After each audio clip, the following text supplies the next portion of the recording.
Mesdames et messieurs, bonjour. Nous sommes le lundi 20 décembre 2021. Bienvenue aux informations de la mi-journée. Voici les titres. La drépanocytose, une affection encore largement méconnue et pourtant mortelle. Vous suivrez en début d'édition les manifestations de ce mal. Tenu ce dimanche 19 décembre 2021 à Porto Novo du 5e congrès ordinaire du Parti du Renouveau démocratique. Les instances dirigeantes du parti ont été renouvelées et des ajustements ont été opérés. Et puis en fin d'édition, vous suivrez l'avis du consultant politique Agapit Napoléon Maforican sur la sanction des États-Unis contre le Bénin, le MCC, le 5e congrès ordinaire du Parti du Renouveau démocratique et la désignation du président d'honneur des Foscori pour un Bénin émergent, Alassane Soumanou Djemba. Voilà pour le sommaire.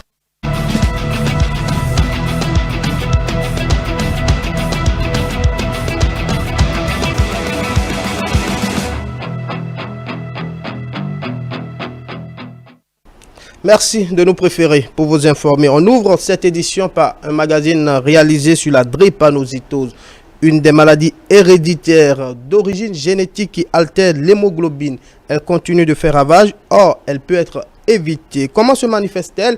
Élément de réponse avec Nafissatou Hassani.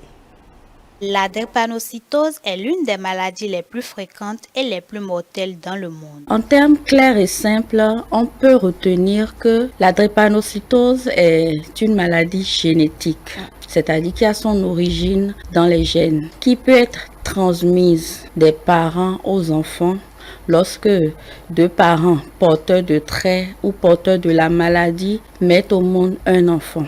Cette maladie se manifeste essentiellement à travers des crises douloureuses ostéo-articulaires. Elle se manifeste à travers plusieurs crises très souvent douloureuses et critiques. Les crises qu'on appelle les crises vaso-occlusives sont des douleurs qui surviennent au niveau des os ou des articulations et qui sont extrêmement douloureuses. On peut avoir des manifestations, toujours en parlant de la crise vaso-occlusive, elle peut se manifester au niveau de l'abdomen. En dehors de ces manifestations qui sont les plus connues et qui sont souvent même révélatrices de la maladie, on peut avoir d'autres signes.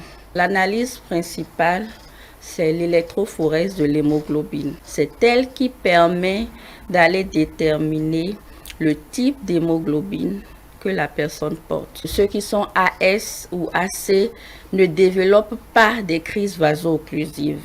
Ils ne développent pas de symptomatologie douloureuse liée à la présence du S. Ils peuvent développer des symptomatologies douloureuses mais liées à d'autres pathologies. Porter une maladie n'est pas signe de faiblesse ou de relâchement. Il faut malgré tout avancer et toujours avoir la tête haute face aux situations de la vie. Le Parti du Renouveau démocratique, PRD, a tenu son 5e congrès ordinaire ce dimanche 19 décembre 2021 à Porto Novo. C'était en présence des cadres à divers niveaux, militants et sympathisants du Parti de l'Arc-en-Ciel. À l'issue du congrès, des recommandations et résolutions ont été adoptées. Le récit de Diane Christelle Oniodier et de Anselme Monguet. Tout ce qui nous rassemble ce jour est l'aboutissement d'un travail collectif considérable, entrepris dès le 12 juillet 2021, où l'ADEN a donné son cutus pour préparer l'édition 2021 de l'Université de vacances et le 5e congrès ordinaire.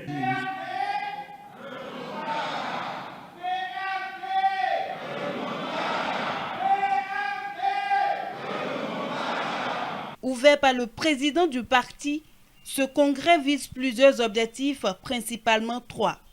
La ligne politique du Parti du Renouveau démocratique sera revisitée, ainsi que le toilettage des textes et le renouvellement des instances, notamment la présidence du parti. La remontada que vous avez adoptée n'est pas une incantation magique, encore moins une fatalité. C'est une dynamique au service d'une conviction, une dynamique propulsée dans l'action après l'analyse et la réflexion. Au regard de notre diversité générationnelle, au regard de nos diversités professionnelles, au regard de notre dénominateur commun qu'est le PRD, le moment que nous vivons est un moment d'échange extraordinaire qui se prolongera au-delà de cette journée dans notre combat quotidien, courageux, obstiné pour la réalisation concrète de notre idéal. Et notre idéal, c'est et ce sera toujours l'enracinement de la démocratie, le triomphe de l'état de droit dans notre pays, le respect des libertés fondamentales d'opinion, de pensée, de croire ou de ne pas croire. La vie du Parti du Renouveau démocratique entre 2017 et 2021 a été marquée par plusieurs événements. Ce 5e congrès ordinaire reste donc un moment privilégié pour faire le bilan des 4 années passées et pour se projeter vers l'avenir. À l'occasion de notre dernière université de vacances, nous avons déjà commencé à soutenir le PAG 2021-2026. Mais dans le même temps, nous nous battons pour notre retour à l'Assemblée nationale, pour notre retour à la tête de nos communes. Sans vous, je ne me serais pas relevé à chaque fois après les coups reçus. Il est temps que je me retire pour un repos auquel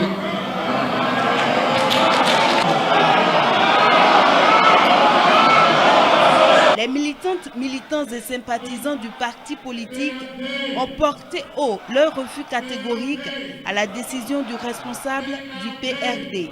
À retenir qu'au terme de cette séance de prise de décision, Raphaël Akoteyon, l'actuel ministre de la décentralisation et de la gouvernance locale, a été désigné président des Sages et de réconciliation. Quant au président d'honneur du parti, Maître Adrien Humbedji, a été reconduit pour un mandat de 5 ans. Je vous invite à présent à suivre le condensé des différentes rubriques de votre émission hebdomadaire Dimanche, c'est politique de ce 19 décembre 2021. C'est un compte rendu proposé par Aziz Adam Souley. Le duel de ce dimanche 19 décembre 2021 a reçu Julien Kandé-Kansou, analyste politique, et Antoine Adoukono du Parti du Bloc républicain. Au menu des échanges, l'annonce du gouvernement en Conseil des ministres de faire du PAG2 le social. Sur le sujet, les analyses y vont selon l'approche des intervenants. Je pense qu'il faut mettre le gouvernement à l'épreuve pour voir si effectivement cette fois-ci nous allons avoir les retombées du hautement social, parce que tout a augmenté de prix et malheureusement depuis longtemps, près de 10 ans, le SMIC n'a pas augmenté et les enseignants, quand on connaît leur stature et ce qu'ils gagnaient, les Béninois sont appelés à payer beaucoup plus d'impôts, mais le salaire n'augmente pas, les primes et n'ont pas connu d'évolution, au contraire sont supprimées. Je pense que jusqu'à aujourd'hui, on n'a pas encore eu de social, on a eu de la pressuration du peuple, du bas peuple. Nous sommes dans un contexte aujourd'hui où c'est l'économie qui se prononce. Il y aura nécessairement la contrepartie des populations. Nous sommes en présence de besoins dont la satisfaction provient des ressources illimitées. Ça veut dire quoi? D'une manière ou d'une autre, il n'y aura jamais une économie au monde où tout le monde serait satisfait. Vous ne verrez pas.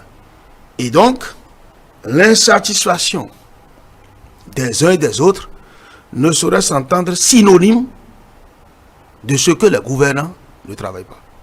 Mais il faut beaucoup plus juger les gouvernants sur leur capacité à redistribuer, d'abord à distribuer, à redistribuer le peu qui existe. C'est sur ça qu'on peut apprécier les gouvernants. Quant à l'hebdo des éditorialistes, le congrès du Parti du Renouveau démocratique ce week-end, la question de la revalorisation des salaires et le hautement social en marche ont été évoqués. Pour ne pas se leurrer, le PRD n'a pas cette assise politique, on va le dire comme ça. Le PRD n'a pas cette assise aujourd'hui, à part l'OME Plateau, où le PRD régnait, je pèse bien le mot, régnait en maître à l'intérieur du pays. Je crois que le PRD n'a pas véritablement d'assise politique. Même à Porto Novo, le PRD est talonné aujourd'hui par l'Union progressiste, par le Bloc républicain et d'autres formations politiques. Donc, aujourd'hui, je crois que le PRD est à la croisée des chemins. Malheureusement, il n'y a pas eu de relève. Le mieux que j'aurais souhaité, c'est que rapidement les leaders puissent tirer les conclusions qu'il faut. S'il faut aller dans le sens de la mouvance pour renforcer les grands ensembles qui existent. Le PRD fait en fait partie des quelques partis se réclamant de la mouvance, mais qui n'ont pas voulu se fondre dans la grande masse, c'est-à-dire dans les grands ensembles. Et on sait que depuis quelques mois, l'UDBN a changé d'option. Donc pour moi, l'enjeu serait de savoir si au terme des présentes assises, les responsables du PRD auront le courage de prendre leurs responsabilités justement et de se fondre dans le BR, pourquoi pas. Je ne voudrais pas être pessimiste, mais si leur logique c'est de continuer à faire chemin seul tout en étant dans la mouvance, la fin de la traversée du désert n'est pas pour maintenant. Ce qui est remarquable, c'est vraiment qu'une volonté politique structurée, vraiment planifiée dans le fonctionnement. Moi, je découvre des choses parfois dans les relevés du Conseil des ministres. De temps en temps, on se dit, mais pourquoi personne jamais n'avait pensé à ce genre de détails en ce moment précis, c'est annoncé. Mais ça concorde bien entendu avec la perspective du rehaussement social, un tiers de l'ensemble du PAG 2 qui va être dédié aux questions, en tout cas à des impacts sociaux. En clair, de l'analyse des différents invités, le Bénin s'est résolument engagé sur les rails du développement. Il est donc impérieux de maintenir le cap. Un dernier élément pour mettre fin à ce journal de la mi-journée sur le décryptage de ce dimanche 19 décembre 2021. Le consultant politique Agapit Napoléon Maforican s'est prononcé sur plusieurs sujets d'actualité, notamment la sanction des États-Unis contre le Bénin suite à la condamnation de Ricky Amadougou et de Joël Aïvor. Le 5e congrès ordinaire du Parti du Renouveau démocratique a été également abordé. Le récit de Stanislas Samoa. Les États-Unis d'Amérique ont décidé de sanctionner le Bénin par rapport au Millennium Challenge Corporation. Le consultant politique pense qu'ils sont dans leur logique. La démocratie dans ce pays est certes respectable, mais reste soumise à rude épreuve au quotidien. Dans les États constitués aux États-Unis, il y a encore des pratiques anormales et inhumaines, désobligées, dégradants, qui se font, notamment la peine capitale à la chaîne électrique par exemple, ou bien à la piqûre, dans les États formant la Fédération américaine. Et pourtant, c'est quand même une démocratie exemplaire. Alors donc, on continue de tirer à bout portant sur les gens, sans que... On a vu la dernière fois Trump, les partisans de Trump prendre d'assaut le Capitole. Donc ça veut dire que les velléités existent, ça veut dire que la démocratie dont nous parlons n'est pas un prêt-à-porter, c'est un construit. Combien de capitales africaines, de pays en construction peut se permettre le désordre total sans norme? L'État, c'est la régulation. L'État, la liberté, sans régulation devient anarchie parce que personne ne saura s'arrêter là où il faut qu'il s'arrête. Le 5e congrès ordinaire du Parti du Renouveau démocratique PRD n'a pas échappé à l'analyse du consultant politique pour qui le parti a longtemps fait son expérience étant solitaire. Il est temps de fondre dans un autre regroupement politique vu la nouvelle configuration. Et là-dessus, un parti semble leur être une meilleure destination. Les options prises ne me paraissent pas les meilleures pour l'avenir du parti. Dans le cadre des nouveaux objectifs politiques actuels, pas du président Talon, c'est dans le cadre de la nouvelle donne politique aujourd'hui, de la reconstitution, carrément de la carte politique nationale, se maintenir comme PRD, dans les conditions comme on a, se maintenir enfermé et vouloir reconquérir la base me pose un gros problème. Ce n'est pas possible. Comme je l'ai dit toujours, au BR, il y a encore la place du PRD là. Moi, en tant qu'analyste, je trouve toujours qu'il y a encore une place. À l'UP, pas évident. Alassane Soumanou Djemba fait président d'honneur du parti Foskori pour un Bénin émergent, décision prise lors de leur dernier congrès extraordinaire. C'est un homme qui est fédérateur et qui saura davantage apaiser les tensions pour le bonheur de cette formation politique. Alassane Djemba, c'est un liant, c'est quelqu'un qui réunit, c'est pas un clivant. Et ça, du regard de l'observateur, Je trouve que c'est une très bonne décision prise par les militants. C'est un mec il sait mettre l'ambiance. Oui. Et il sait, là où il y a de la mélancolie, il sait mettre de l'humour, enfin de la bonne ambiance. Du coup, je pense que le parti en a besoin et notre classe politique en a besoin. Ainsi se referme ce journal de la mi-journée. Merci de l'avoir suivi. Merci également à toute l'équipe technique conduite par Saint-Tiche Fonsa. Suivez-nous sur l'ensemble de nos plateformes digitales. Notre site internet www.etelebene.com, notre page Facebook Etele en direct, notre compte Twitter Etele Live, notre chaîne YouTube Etelebene et en direct via notre application iOS et Android Etelebene.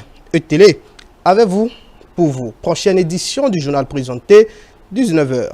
À bientôt.